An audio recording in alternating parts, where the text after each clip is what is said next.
अब हम शुरुआत करते हैं न्यूक्लियर बाइंडिंग एनर्जी, ठीक है। तो न्यूक्लियर बाइंडिंग एनर्जी और फिर इसके बाद एक्सप्रेशन भी निकालते हैं, ठीक है। तो ये बहुत इंपॉर्टेंट टॉपिक है, ठीक है। तो अब देखिए न्यूक्लियर बाइंडिंग एनर्जी क्या होती है, ठीक है। तो एनर्जी हमने वर्ड बोला तो ऑब्वियसली एक एनर्जी होगी, और एनर्जी और हम वर्क को क्या बोल सकते हैं, इक्विवेलेंट भी कह सकते हैं। आइंस्टाइन्स मास एनर्जी इक्विवेलेंस रिलेशन से हमने देखा था, ठीक है। तो बेसिकली जो न्यूक्लियर बाइंडिंग एनर्जी होती है वो क्या होती है, ये वो एनर्जी होती है जिस एनर्जी से न्यूक्लियॉन्स न्यूक्लियस के अंदर बंधे रहते हैं, बाउंड रहते हैं, ठीक है। और अगर हम इसको मेज़र करना चाहते हैं कि इसकी क्वांटिटी कितनी है, because energy is a scalar quantity, तो ये इसको मेज़र कैसे करेंगे, न्यूक्लियॉन्स को न्यूक्लियस से इनफाइनाइट डिस्टेंस लेके चले जाए सो दैट कि वो इंटरेक्ट ही ना कर पाए।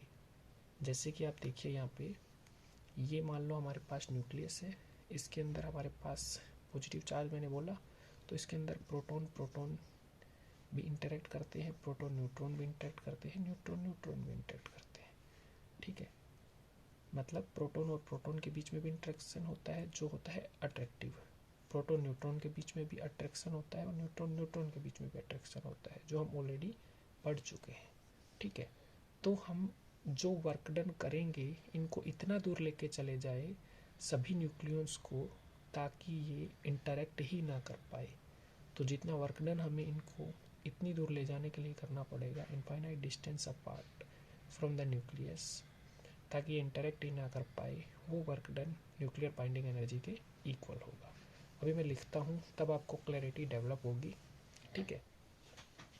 तो न्यूक्लियर बाइंडिंग एनर्जी क्या होगी, nuclear binding energy of A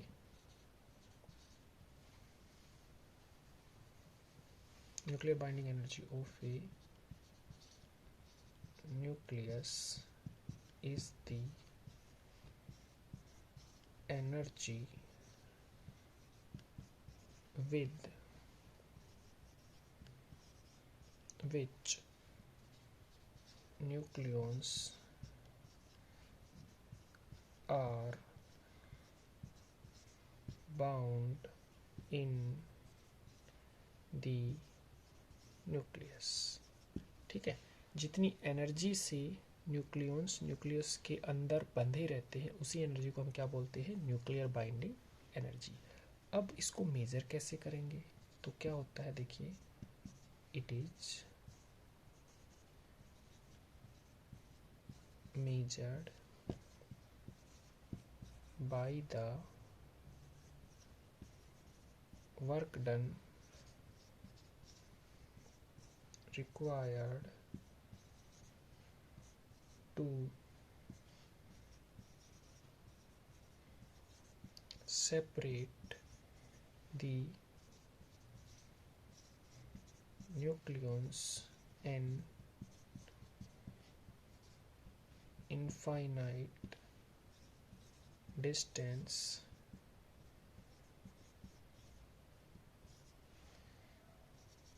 apart so that they may not interact। और इनफाइनाइट डिस्टेंस हम लेके जाएंगे कहाँ से, न्यूक्लियस से, मतलब वो न्यूक्लियस से इनफाइनाइट डिस्टेंस पे चले गए हैं ताकि वो इंटरेक्ट ना कर पाए। तो बेसिकली जो न्यूक्लियस होता है ना, उसका साइज़ क्या होता है, मान लो रेडियस की बात करें, न्यूक्लियस की रेडियस की, उसको स्फेरिकल अज्यूम करेंगे तो वो 10⁻⁻15 मीटर इस ऑर्डर का होता है। तो हम उसको इतना दूर लेके चले गए कि वो इंटरेक्ट ही ना कर पाए न्यूक्लियॉन्स। एक्चुअली में होता क्या है, जब मान लो कोई भी प्रोटॉन प्रोटॉन या प्रोटॉन न्यूट्रॉन या न्यूट्रॉन न्यूट्रॉन 10⁻⁻15 मीटर की दूरी पे होते हैं, मतलब किन्हीं भी दो प्रोटॉन्स के बीच की दूरी 10⁻⁻15 मीटर या 2 × 10⁻⁻15 मीटर इस ऑर्डर की होती है, तो वो क्या करने लग जाते हैं, एक दूसरे को अट्रैक्ट करने लग जाते हैं। अगर हम नॉर्मली देखें तो क्या कोई भी दो प्रोटॉन्स अट्रैक्ट कर सकते हैं? नहीं, बिकॉज प्रोटॉन पे पॉजिटिव चार्ज होता है, तो दोनों प्रोटॉन्स एक दूसरे को रिपेल करने चाहिए। लेकिन जब हम डिस्टेंस को फर्मीमीटर का रखते हैं, फर्मीमीटर ऑर्डर का रखते हैं, तो वो अट्रैक्ट करने लग जाते हैं। ठीक है ना? आई गेस आपको समझ में आ गया होगा। तो यहाँ से क्या हो जाएगा, it is measured by the work done required to separate the nucleus an infinite distance apart from the nucleus so that they may not interact with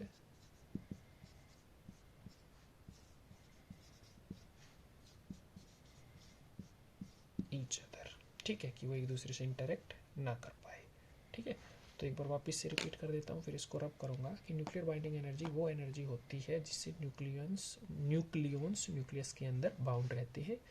और कैसे बोलेंगे, इसकी वैल्यू कैसे बताएंगे, it is measured by the work done. ये वो work done होता है जो हमें चाहिए न्यूक्लियंस को इनफाइनाइट डिस्टेंस अपार्ट करने के लिए, कि मतलब न्यूक्लियंस के बीच में इतनी दूरी हो जाए कि वो इंटरेक्ट ही ना कर पाए।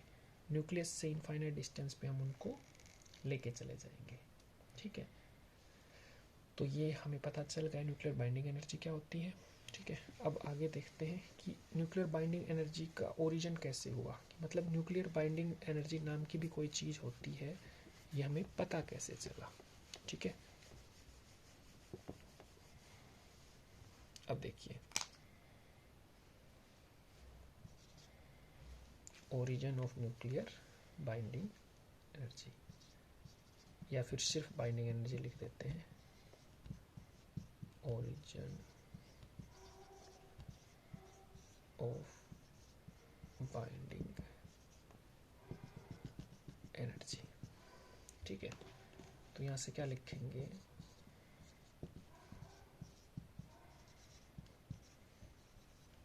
origin of binding energy has been explained on the basis of Einstein's theory of mass energy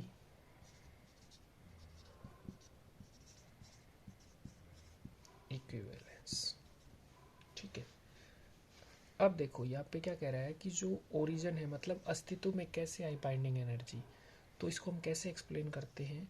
इसको जो बाइंडिंग एनर्जी है, इसको जो हमारे पास आइंस्टाइन्स मास एनर्जी इक्विवेलेंस वाली थ्योरी है उसके बेसिस पे एक्सप्लेन करते हैं। ठीक है, देखो अभी मैं लिखता हूँ, फिर आपको समझ में आएगा क्या पाया गया। ठीक है, क्या पाया गया वो देखते हैं। It is found that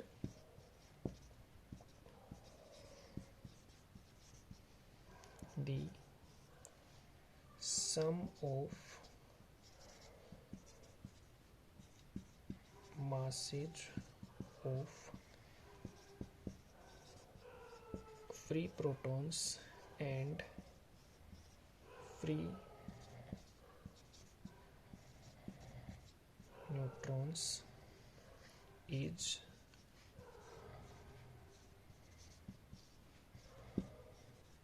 greater than the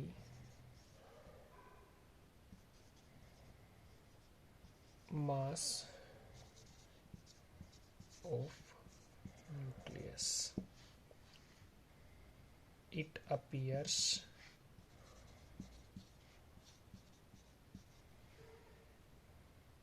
that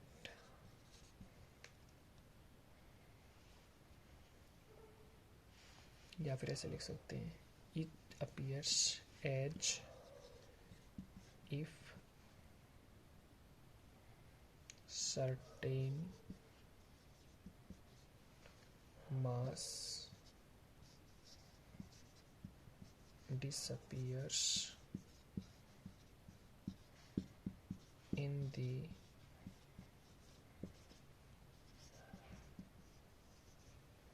formation of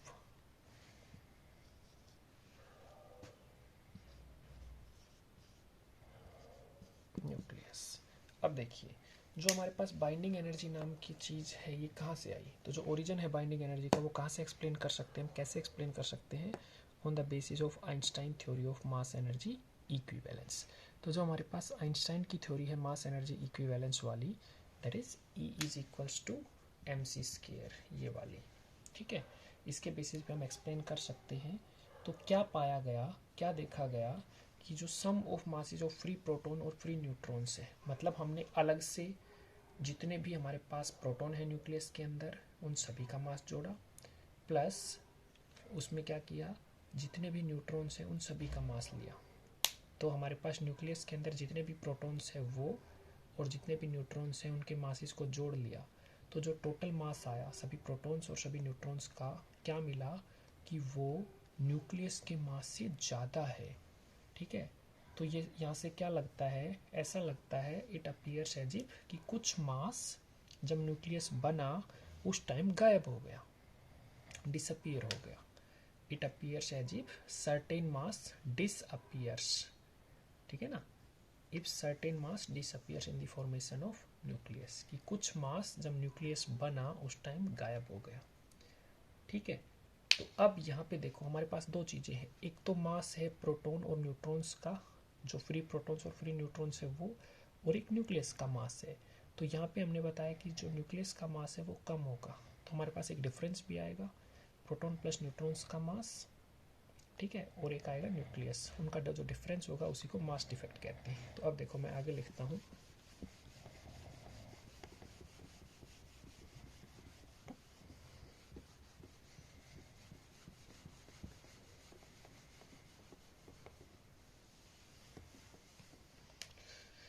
क्या आएगा, the difference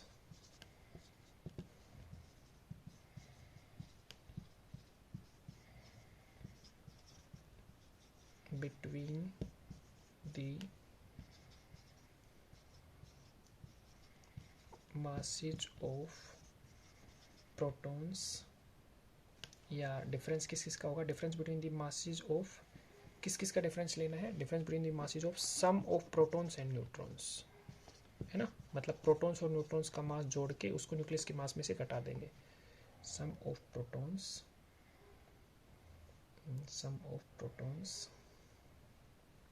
masses of sum of protons and sum of neutrons जो न्यूक्लियस को बना रहे हैं, forming the nucleus and mass of nucleus is called mass defect, ठीक है, जिसको लिखेंगे डेल्टा m से, ठीक है। तो क्या है, difference between the sum of the masses of neutrons and proton, language में थोड़ा गड़बड़ कर दी, कोई नहीं, difference between the sum of, ठीक है ना, तो यहाँ पे लिख देंगे difference between the sum of masses of protons and neutrons forming the nucleus and mass of nucleus is called mass defect, ठीक है, डेल्टा m। अब यहाँ से क्या होगा, ये जो मास डिफेक्ट है ना, this mass defect appears in the form of binding energy. तो ये जो मास डिफेक्ट होता है ना, यही बाइंडिंग एनर्जी के फॉर्म में अपीयर होता है, कि मतलब ये उसी की फॉर्म में अपीयर होता है, मतलब एग्जैक्टली तो ऑब्वियसली मास डिफेक्ट एनर्जी के इक्वल नहीं हो सकता, क्योंकि मास और एनर्जी का डायमेंशन इक्वल नहीं होता,